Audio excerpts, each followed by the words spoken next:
August 12, 1985 டோக்கியோல இருந்து Osaka அப்படிங்கிற நகரத்தை நோக்கி போயிட்டு இருந்த Boeing 747 Japan airlines take off ஆகி ஒரு 12 நிமிஷத்துல அந்த பிளேனுடைய வால் பகுதி காத்துல பிச்சிட்டு போயிருது. அந்த டெயில் பகுதி ரொம்பவே முக்கியமானது, ஏன்னா அதுதான் வெர்டிகல் ஸ்டெபிலைசர். ஸோ இந்த வெர்டிகல் ஸ்டெபிலைசர் இல்லாததுனால ஸ்ட்ரக்சரல் ஃபெயிலியர் ஆகி டீகம்ப்ரஷன் ஆகுது. கண்ட்ரோல் பைலட்ஸ் கிட்ட இல்ல. பைலட் டோக்கியோ ஏர்ஸ்பேஸ் நோக்கி திரும்பி இமீடியட்டா நாங்க லேண்ட் ஆகணும், எங்களுடைய பிளேன் ஆல்டிடியூட் லூஸ் ஆகுது அப்படின்னு சொல்லி மேடே சிக்னல் கொடுக்கறாங்க. அவங்க கேட்ட மாதிரி எல்லாமே செஞ்சாலும் பிளேன் ஒரு ரோலர் கோஸ்டர் ரைடு மாதிரி பிளேனுக்குள்ளால பயங்கரமா டீப்ரெஷர் ஆனதுனால ஆக்சிஜன் கம்மி ஆகுது. எல்லாரும் ஆக்சிஜன் மாஸ்க் போட்டிருக்காங்க.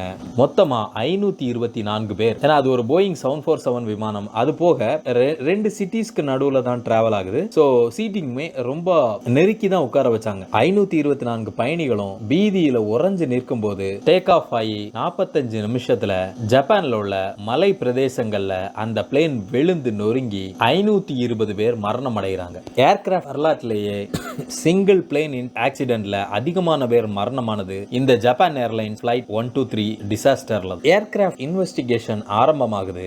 எதனால இந்த வெர்டிகல் ஸ்டெபிலைசர், அதாவது பார்ட் ஆஃப் த டெயில் கலண்டு போயிடுச்சு அப்படிங்கிறதுக்கு உண்டான ஃபுல் டீடைல்ஸ் செக் பண்ணும்போது சுமார் 7 வருடங்களுக்கு முன்னாடி இந்த ஃபிளைட் ஒரு டெயில் ஸ்ட்ரைக் ஆகுது. அந்த ஏர்கிராஃப்ட் டேமேஜ் ஆகுது. ஆனாலும் அந்த போயிங்ல இருந்து இன்ஜினியர்ஸ் வந்து அதை ரிப்பேர் பண்றாங்க. ஆனா அந்த ரிப்பேர் பண்ண டெக்னீஷியன்ஸ் என்னன்னு பாத்தீங்கன்னா அதை ப்ராப்பரா, அதாவது டைம் பீயிங் ஒப்பேத்துறதுக்கு அவங்க எல்லாத்தையும் சரி செஞ்சுட்டாங்க.